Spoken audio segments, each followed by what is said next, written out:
Chaos Cubed update releases soon, and with it comes the Sulfur Cube, a mob that you feed blocks that give it different properties. Thanks to these little guys, the possibility for minigames has exploded. So today, I'll be showing off 3 easy to make survival friendly minigames that you can add to your world. Some of these games require more than one player, but others are single player friendly, so however you play, there's bound to be something for you. Now, before we go ahead and check out these minigames, I figured I might show you guys the different blocks you can feed to the Sulfur Cubes so that you could have a good idea of what might work best for a game that you had in mind, or if you want to change things up, these are kind of the main options. So first, using something like wood or planks will give you the bouncy effect, which we're going to see in use here a lot today. Wool is going to give you the lighter effect, which I think just means it stays up in the air a little bit more. Sliding, you can use ice, and actually I think it has to be packed ice, maybe blue ice, but regular ice does not work. Heavy, this one kind of explains itself, right? It doesn't move as much and it's going to fall a little quicker. Slow sliding, now I haven't tried anything out with this, but this could be cool for one of the games that we use. So sticky, probably going to stick to more things, and it's going to reduce the bounce a little bit. So this one makes it harder to push and it doesn't really bounce. Explosive, well, that one kind of speaks for itself. And then hot, this one could be used for like mob farms and stuff like that in place of magma blocks. Okay, and now that we have gone through the properties of the blocks a little bit, I want to go ahead and take a look at our first game, which is soccer. I mean, hey, the World Cup is starting up, or maybe even started by the time you guys are watching this video, so I think it makes total sense for us to talk about soccer first. So for this, I just built a quick little stadium, and I've kind of filled this with villagers because, you know, soccer's typically more of a team sport, but hey, you could definitely do this like, you know, 1v1, 2v2, like smaller groups like that. I mean, it appears the villagers aren't really in any real formations themselves, so yeah, there's that. But nothing too crazy about the stadium. There's a couple little redstone mechanics I've added in. But basically how this works is we're going to use the Sulfur Cube with the wood. I think that kind of works as the best ball, like the bounciest. And you can just kind of hit this guy. And you can see it it's a little bit bouncy. And can we score a goal? Oh, no, off the post. Oh, that's embarrassing. All right, let's see. Take 2. There we go. So you can see there are, you know, simple little redstone over here. I just have a couple of note blocks hooked up to sound like chimes. So you guys can always go a little crazy with it if you want. And then we do have this little setup to have the lights go off. I think when I was making this, I saw that they had done, and here we can see the lights go. There we go. When I was making this, I saw that they had actually done something like this for Minecraft Live, and I think they had like fireworks and stuff, so that's really cool.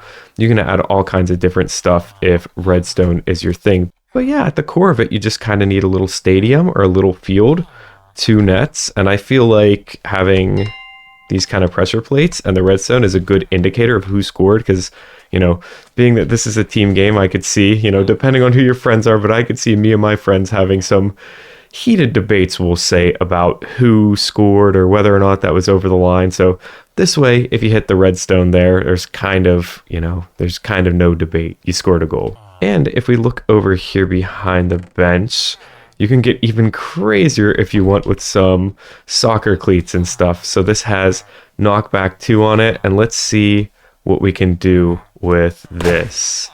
Yeah, okay. So that might make it a little bit more chaotic. And oh my gosh, we're gonna score? Ah, no, okay, that's out of bounds. So you can see the knockback, and I believe that, yeah, the different tools and stuff you use. Oh, goodbye.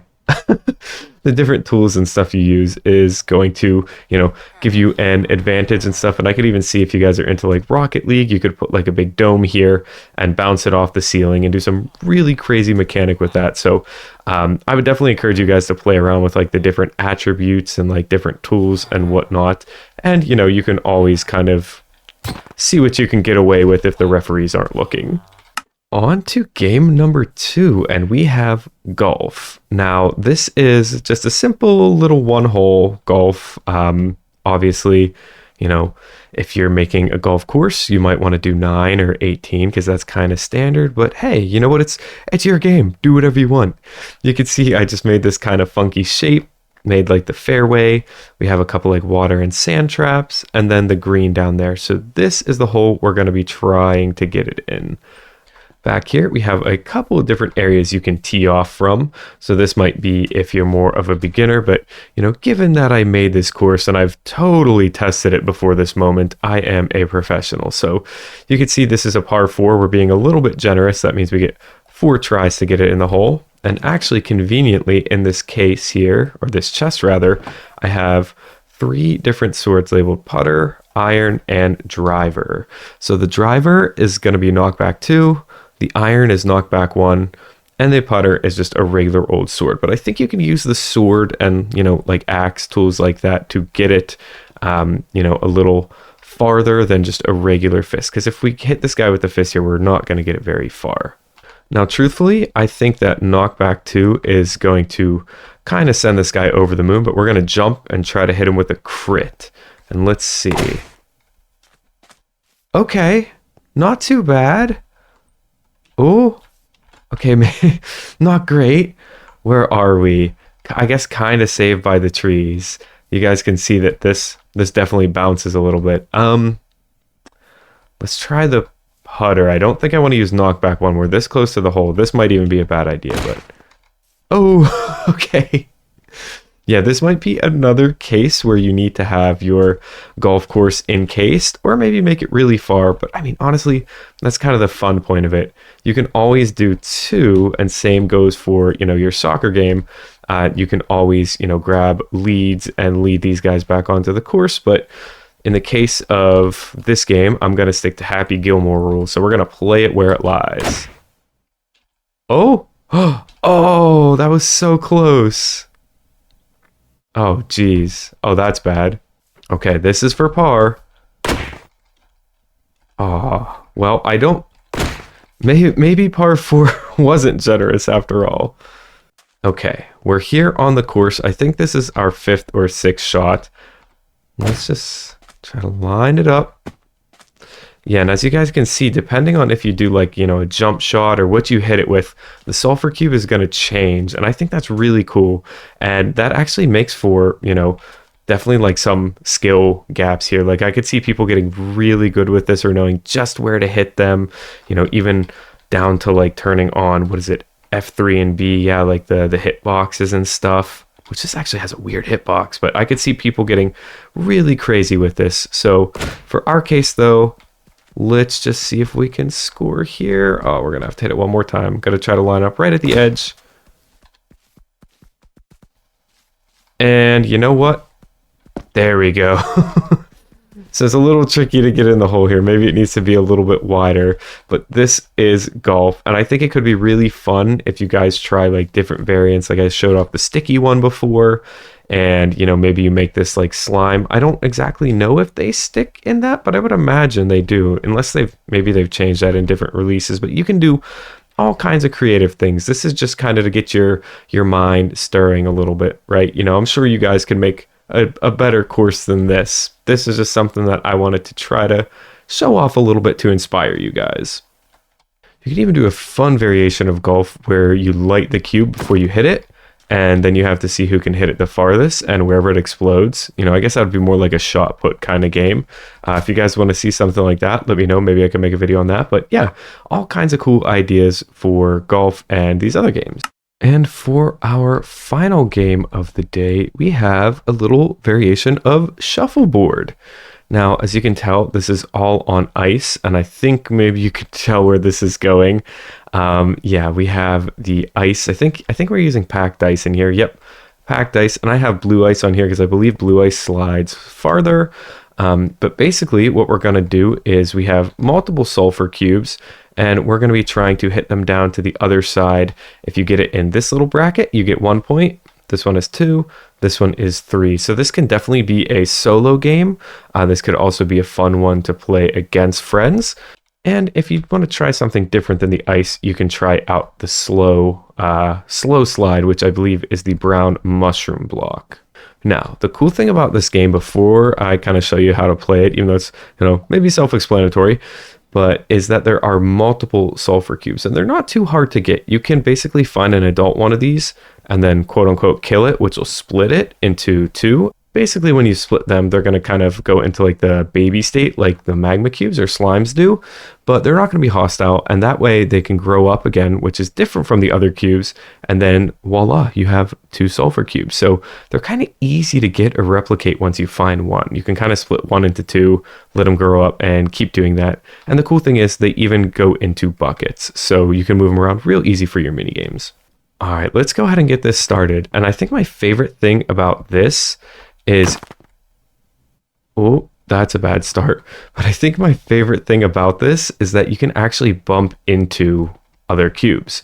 So like this was a tough start for sure, although it might keep sliding. We'll be surprised. Let's go ahead and hit another. But once this one settles, we can hit into that. So that might be to our advantage. Let's get this guy out of the corner a little bit and give it a big push. Jeez, these ones are okay.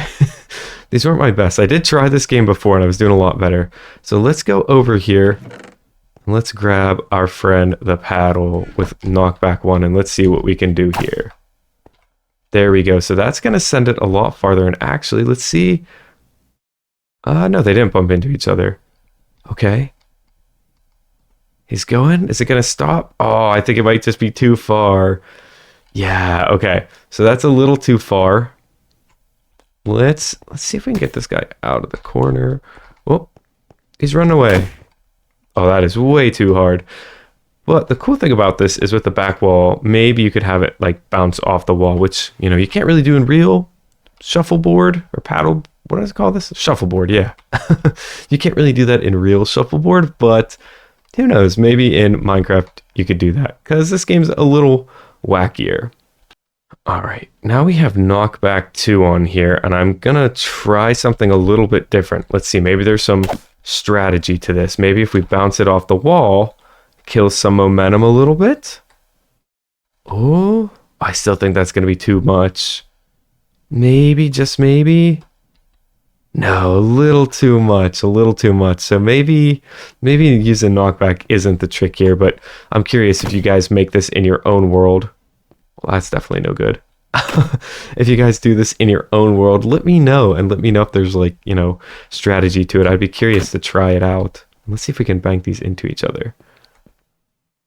Yeah, so you could see they actually, wow, that gave it a good bit of oomph there. So we'll send this guy on his way. And I will say, if you make this one in survival, I would definitely recommend doing this in a, snowy, icy area where you can kind of, find a big open lake full of ice so you don't have to place this all down. It might get a little expensive, but I do think the walls help. And honestly, we probably don't, with the way that these guys bounce, they don't really lift up off the ground. You don't need to have walls this high. So maybe swap these walls with your soccer stadium so that your soccer ball doesn't go flying out of the arena. Well, you guys, that is it for me today. I hope you enjoyed, and maybe we'll make some of these games in your own world. Who knows? Maybe you'll come up with something cooler, or if you want to see more, I have plenty more ideas. These were just kind of the first 3, and probably the easiest ones I could think to build in survival. So if you guys are interested in hearing some more, and interested in seeing that villager score some more goals, let me know down in the comments. I'd be happy to accommodate. But with that being said, I just want to say thank you so much for watching, and I will see you soon.